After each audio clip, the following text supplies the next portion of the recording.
Well, hello everyone. Welcome back to the Super Jesus Jackson channel. So, Furiosa, a Mad Max Saga. This is a movie that I went to go see yesterday at an IMAX theater, and it was absolutely incredible. I'm a little bit surprised why more people have not shown up to see this movie.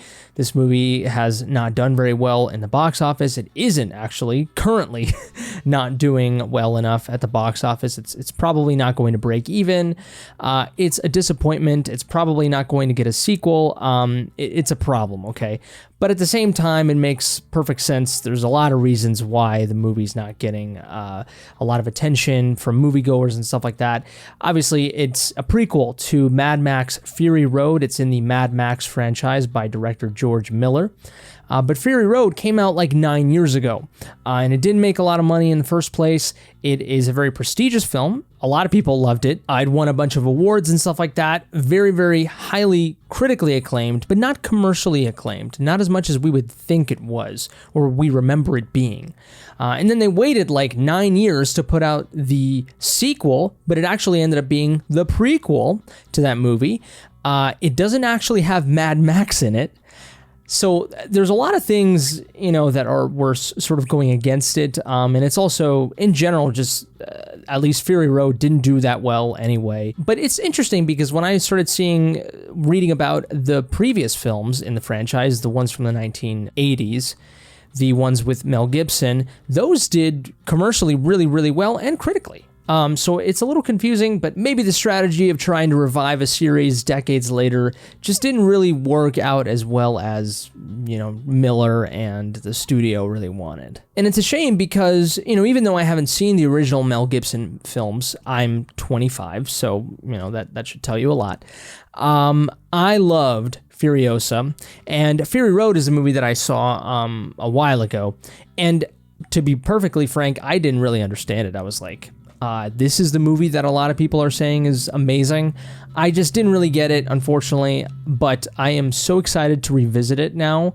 It's actually perfect now that I saw Furiosa, and I'm going to go see Fury Road. I don't know, I have to buy it in 4K or something, but man, I want to see Furiosa again in the theaters.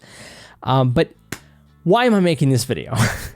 I'm making this video because it's a shame this movie's not getting more attention, but also the film is great, and it moved me for many reasons, but we'll get into that. First, let's talk a little bit about sort of the film. I'm not going to recap it or anything like that, but it is an amazing theatrical experience. The visuals, the sound is incredible. See it in the biggest screen you possibly can. See it in the loudest theater you possibly can, because it is worth it.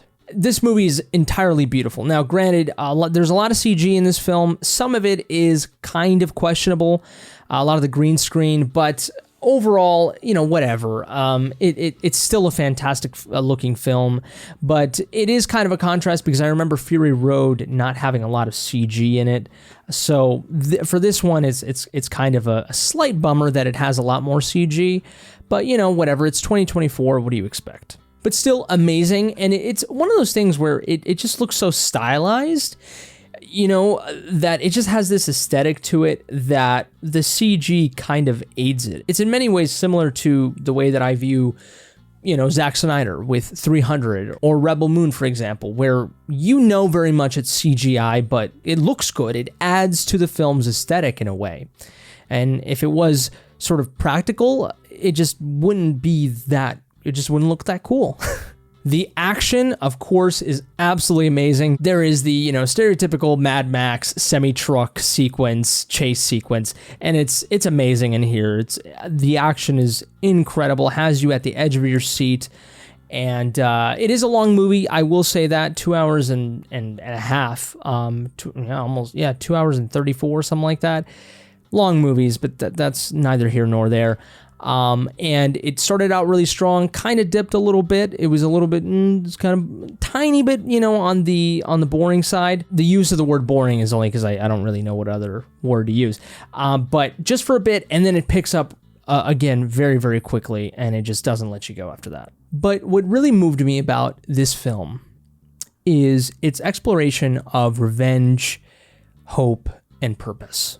And it's sort of the journey of how someone like Furiosa, the protagonist, right? And just to let you know, there's going to be spoilers. I'll put it in the description or something, or before in text, just to kind of warn people. But yeah, spoilers, go watch the film, okay? Go watch the film and then come back and watch this video. The journey of the protagonist from being so incredibly pure, and where she comes from as well, is a direct contrast to the wasteland. Just this place that has water and fruit and green, you know. It's a beautiful, and there's actual, you know, communion in this place, genuine communion. And then the wasteland is just the complete opposite, right? But this protagonist, Furiosa, is very, very special, very hopeful, but also has a sort of cunning intuition, right? You can see that right from the very beginning of the film.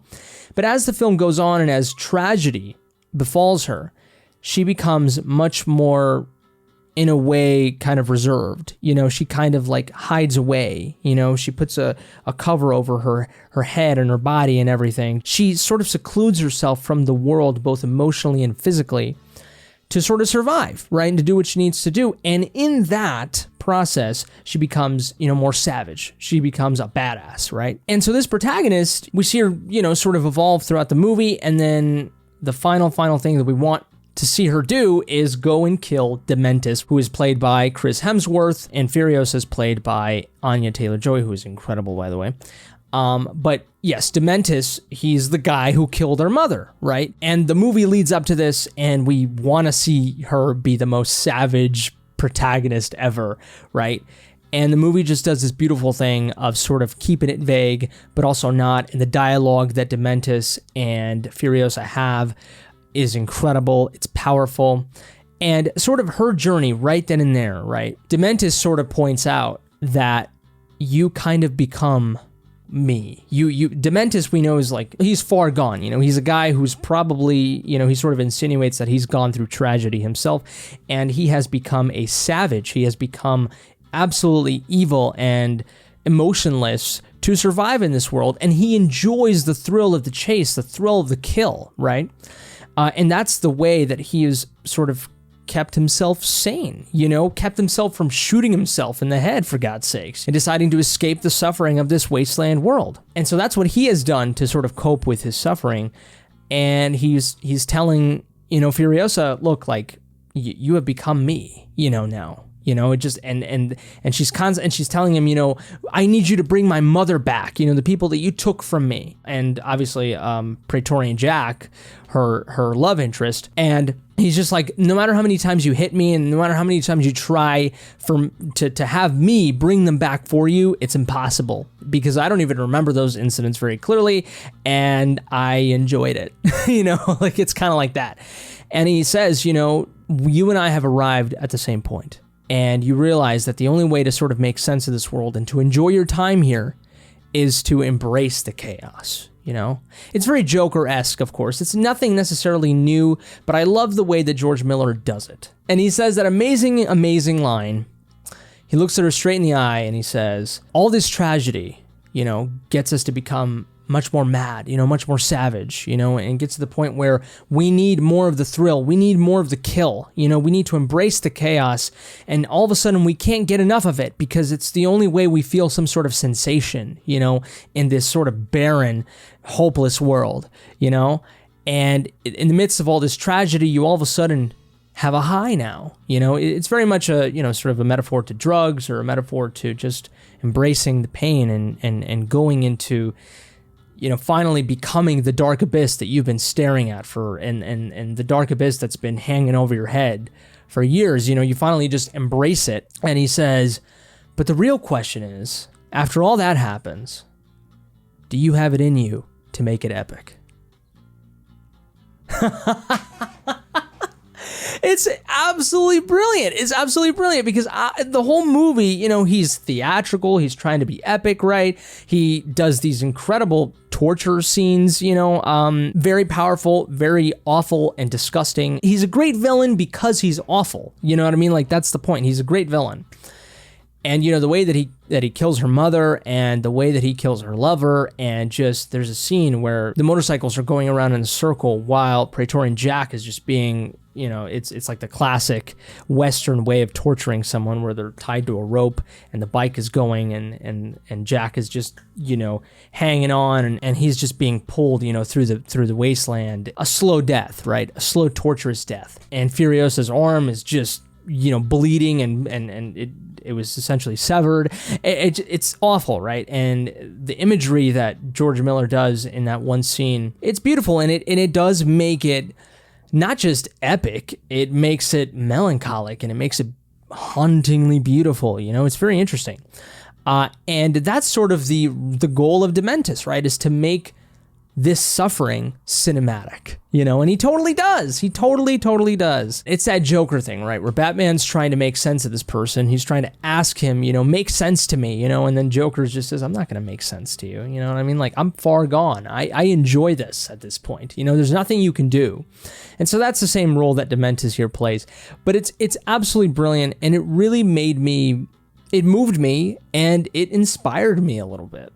And it got me to reach this point that I've sort of known for a while, but I love when movies kind of solidify this. And it's the idea that good, benevolent protagonists, right, need to have a little bit of savagery in them, need to have a little bit of an edge, right? All the great ones do, you know what I mean? Like, we think of Superman. He's incredibly benevolent, but he can just murder you, with his laser eyes immediately whenever he wants to. He uses super speed and squash you like a bug, right? Batman, an incredibly principled human being, always striving for good, right? Always has morals that he lives by, but he will instill the fear in you, and that you'll never forget. Furiosa, absolutely pure, wholesome, humble inside. Somewhere in there, is that child that we saw in the beginning of the movie.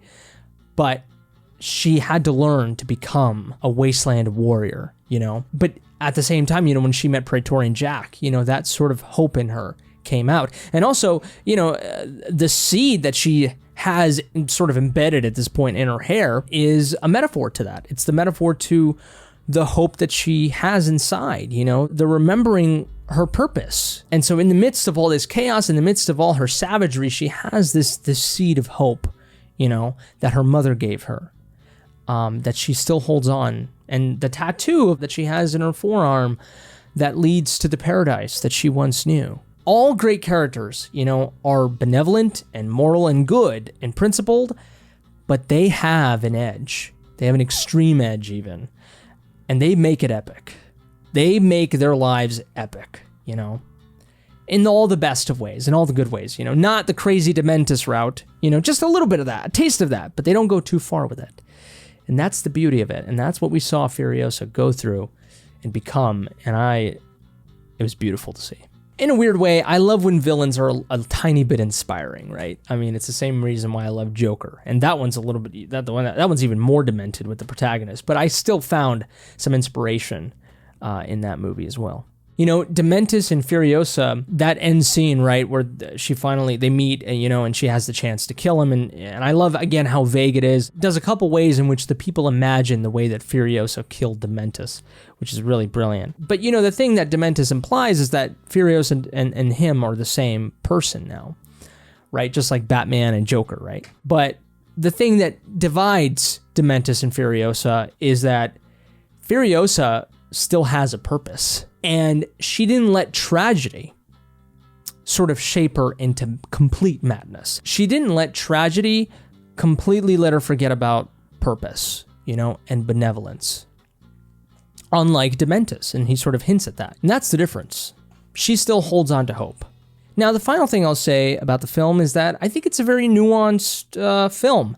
Not only because of all the things I just spoke about, but, all the more overt things that the movie has. Obviously, it's a female-led film, but what I like about it is that it still has a lot of depth. It's not just put a female lead, in the film for no reason, and the whole cutting of hair thing, we've all seen that generic sort of trope at this point where, the female has the cut hair to sort of make a statement.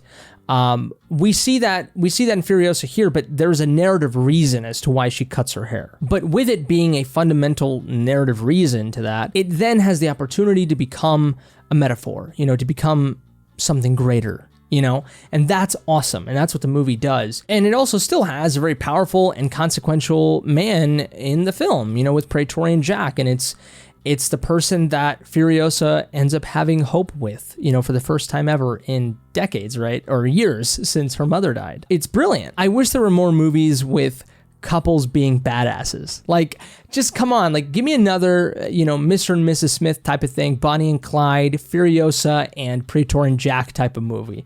Like, you know, where it's very sentimental and loving and beautiful and romantic, but it has savagery and badassery in it, you know, and that's, God, this movie totally made me want to see a movie with Jack and Furiosa. Like, just, I wish we could have been able to see that, you know, I really do. But anyways, those are my thoughts on Furiosa, a Mad Max Saga. Absolutely incredible film. You need to go watch it now. But if you haven't seen the movie, I told you to stop watching this video, go watch the film and come back and see it. But if you're still here, thank you anyways, I guess. But please let me know in the comment section below what you think of Furiosa. I'd love to know your opinion. Do you agree with me? Do you disagree? Give this video a like if you liked it, dislike it if you didn't, and subscribe to the channel if you enjoy content like this and you want to see more stuff like this. Also, make sure to share with your Mad Max loving friends. And if it's your birthday, happy birthday to you, you beautiful creature. But that's it for me. You all take care, stay safe, and until next time, I love you.